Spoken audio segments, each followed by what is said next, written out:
Bonsoir à tous. Bonsoir Camille. Bonsoir. Nous sommes le 29 novembre 2132. Bienvenue dans notre émission La Terre dans les années 2000. Une émission de reconstitution historique proposée par Canal++. Nous sommes en ce moment même dans une parfaite reconstitution d'un plateau de télévision en 2017.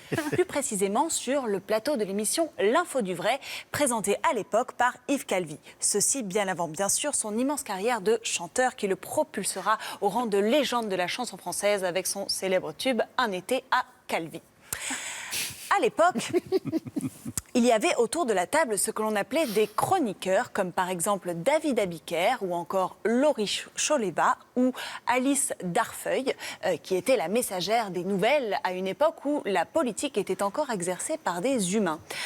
À ce moment de l'émission, une Miss Météo, bien souvent choisie pour sa finesse d'esprit, faisait alors une petite apparition dans laquelle elle expliquait le temps qu'il faisait le lendemain.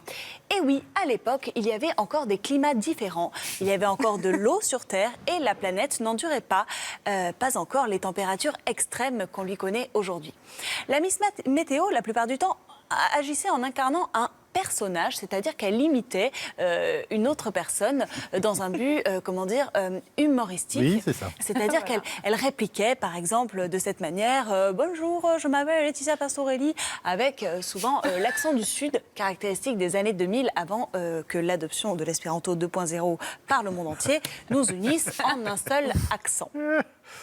Ensuite, les cartes s'affichaient et la Miss Météo commentait, par exemple, demain matin, la France est divisée, on retrouve un ciel dégagé sur la partie sud et quelques flocons de ce que l'on appelait la neige, avec des températures allant de -1 à Strasbourg à 5 à Monaco. Dans l'après-midi, le temps est mitigé, l'on retrouve des éclairs du côté de la Bretagne, on relèvera 7 degrés à Toulouse et 8 à Brest.